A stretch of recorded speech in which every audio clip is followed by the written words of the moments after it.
Según el economista George Ajitei, un ganés africano, presidente de la fundación Free Africa Foundation, con localización en Washington, una fundación África Libre, escritor de varios libros, uno de ellos se denomina Cómo derrocar un dictador, y recientemente, ahora en el 2017, está por salir su libro Derrotando Dictadores. Fue uno de los miembros del Comité de Unidad Nacional de Ghana, que permitió acabar con una dictadura de más de 17 años en su país de origen, en Ghana.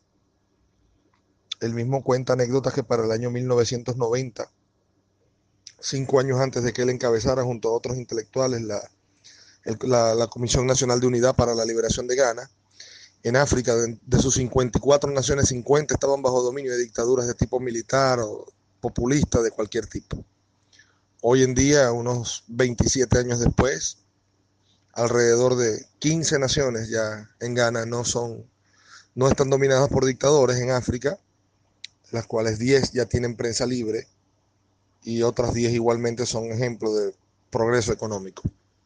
Quizás pasos lentos pero firmes hacia la libertad de buena parte del continente africano. Por lo tanto, yo pienso que este señor es una autoridad, ¿no?, para darnos algunos consejos, ¿no?, a nosotros los venezolanos. El por qué un dictador se perpetúa en el poder dentro del punto de vista económico, y este señor es un economista, es sencillo. Vamos a tener datos como este. Por ejemplo, el patrimonio neto de los 43 presidentes que ha tenido Estados Unidos en 250 años suma 3.000 millones de dólares.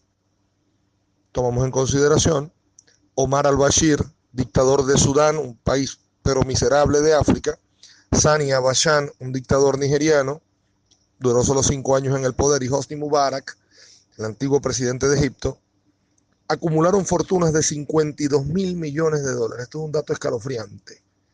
Nos quiere decir que ellos acumularon una fortuna de 18 veces más de lo que los 43 presidentes de Estados Unidos en 250 años de historia han acumulado. Solo 3 tipos. Tenemos ya más o menos una idea de por qué se hacen tan poderosas las dictaduras y por qué estos tipos son capaces de hacer cualquier cosa para mantener el poder en sus manos. A Tarek en estos días le decomisaron 500 millones de dólares nada más en Estados Unidos. Eso es una punta del iceberg. Se piensa que puede tener más de 3.000 millones solo en los Estados Unidos. Los dictadores nunca han estado ni van a estar abiertos a reformas, mis estimados, de formas democráticas que tengan que ver con la libertad de prensa, etcétera. Son alérgicos a las reformas, son astutos supervivientes y, como decíamos, van a hacer lo que sea para preservar su poder sin importar cuánta sangre vaya a acabar en sus manos. Son maestros del engaño también y talentosos manipuladores.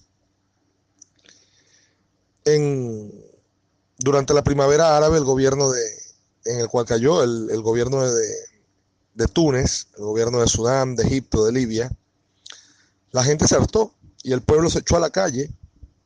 Comenzaron una serie de protestas ruidosas que terminaron apartando a los dictadores del poder. Ojo, nos dice este señor que solo las protestas no son suficientes, que existen 3 principios fundamentales para que una revuelta popular sea exitosa. Uno es la formación de una coalición de fuerzas de oposición unida. 2, estudiar el modus operandi del dictador, estudiar sus fuerzas y sus debilidades y explotarlas. Y 3, realizar las reformas en el orden correcto, que sería crucial. El modus operandi de los dictadores es el mismo en todo el mundo: tomar el Parlamento o el Congreso, si es que existiera; tomar el control sobre 6 instituciones clave, que son las Fuerzas Armadas, la prensa, la administración pública, el Poder Judicial, la Comisión Electoral y el Banco Central. ¿Les recuerda algo esto? Sigue diciendo el señor Ajitei que para que una revolución triunfe debe tomar una o más de estas instituciones. En nuestro caso, parte del Poder Judicial con la Fiscalía y la Asamblea Nacional ya eran nuestras. O sea que, dentro de un punto de vista lógico, ya teníamos por lo menos 2 instituciones que permitieran explotar o dinamitar o socavar un poco el poder absoluto del gobierno. Sigue diciendo el señor Ajitei que todo acabó para Hosni Mubarak en Egipto y Ben Ali en Túnez, cuando las Fuerzas Armadas se rehusaron a dispararle al pueblo. Lo mismo pasó en Filipinas en el año 86 y en el 2003 en Georgia. Todavía acá esperamos que algún sector de la Fuerza Armada se niegue a reprimir, y eso está en el aire, señores. La Revolución Naranja en Ucrania en 2004 ganó por el apoyo de la Corte Suprema. En este caso está vedado porque ellos la controlan. la revolución negra en Pakistán en el 2007 por el apoyo del Poder Judicial. En este caso, seguimos en lo mismo de lo anterior, porque ya a la fiscal no le paran bolas a ello nada de lo que diga. Explotar los medios de comunicación alternativos, las redes sociales, es fundamental. Y lo otro que es fundamental es debilitar el ejército, haciéndolo extender geográficamente en todo el país. ¿Qué nos falta a nosotros en este aspecto? El trabajo de los medios se está haciendo, pero hay que acrecentar la protesta a nivel nacional. No pueden ser solo los gochos y 3 huevones en Caracas los que manifiesten. Tenemos que ser todos en el país. Termina diciendo el señor Ayité que deshacerse del dictador es solo el primer paso para establecer una sociedad libre. Luego se debe de haber una reforma intelectual para terminar de desmantelar la dictadura, una reforma política que permita el pluralismo democrático, unas elecciones libres y justas, que limite los poderes del Ejecutivo. Luego vendrían las reformas institucionales para que el Poder Judicial, la Comisión Electoral sean independientes y neutras, y las Fuerzas Armadas volver a sus cuarteles con neutralidad sin más nunca participación política. Los movimientos para derrocar a una dictadura han sido revertidos por no seguir el orden correcto en algunas naciones, y él cita ejemplos como el de la República Checa o la propia Unión Soviética cuando Gorbachev.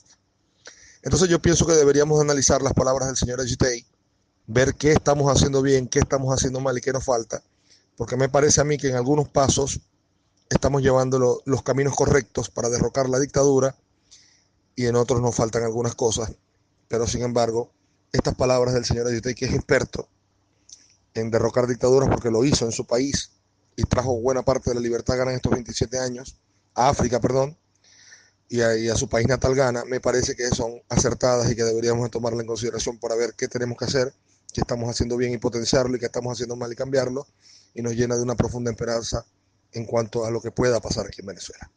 Saludos y espero sus impresiones, amigos.